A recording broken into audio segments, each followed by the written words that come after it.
नमस्कार। अभिनव कहानियाँ में आपका स्वागत है। हमारी आज की कहानी है सौभाग्य।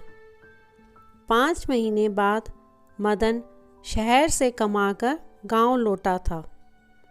उसकी माँ उसे देखते ही खुश होकर बोली, मेरा बेटा कितना दुबला हो गया है रे।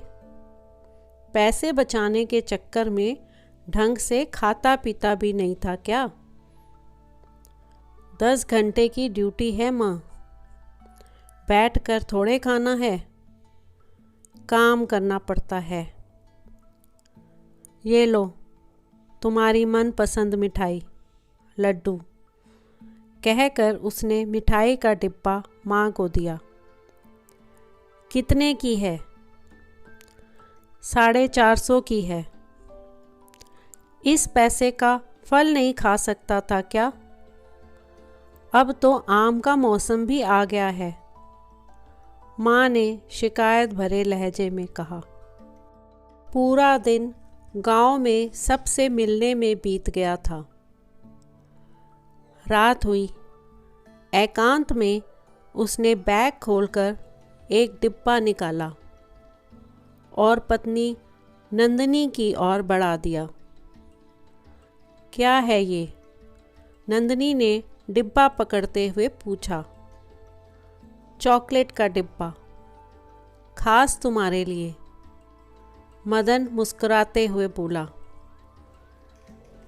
केवल मेरे लिए ही क्यों? नंदिनी ने थोड़ी हैरानी से पूछा। अरे समझा करो, सबके लिए तो मिठाई लाए ही हैं। ये विदेशी ब्रांड है, बहुत महंगा है। खा कर बताना कैसा है, मदन ने कहा।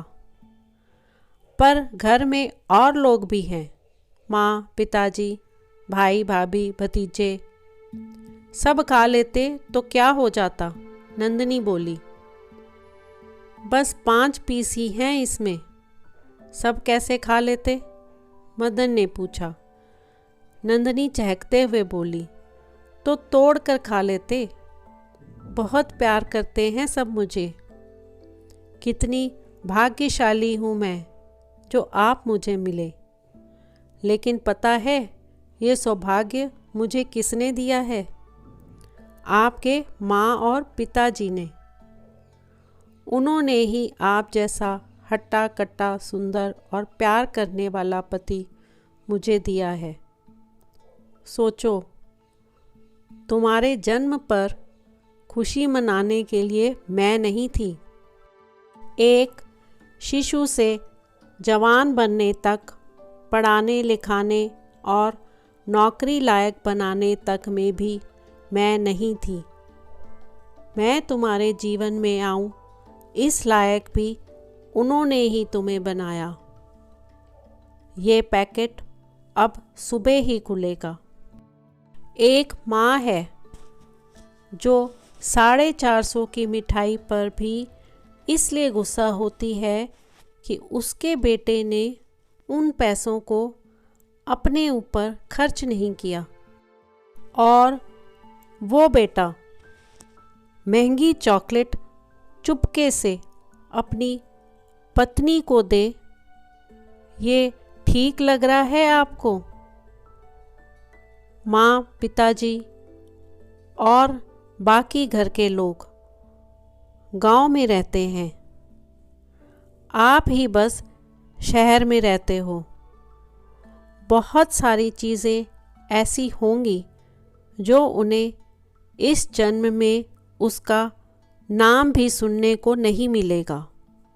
भगवान ने आपको ये मौका दिया है कि आप उन्हें ऐसी खुशियाँ दो। वैसे कल को हमारे भी बेटे होंगे।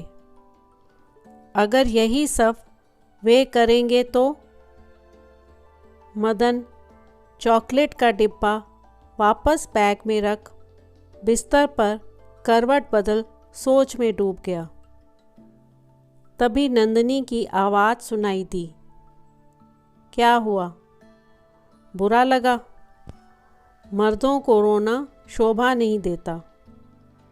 जीवन का असली सुख अपनों को खुश देखने में है। नंदिनी का अपने परिवार के लिए अपनापन देखकर मन ही मन खुश हो रहा था मदन। तो दोस्तों, आपको आज की कहानी कैसी लगी? लाइक और कमेंट करके ज़रूर बताएं और चैनल को सब्सक्राइब करना बिल्कुल ना भूलें।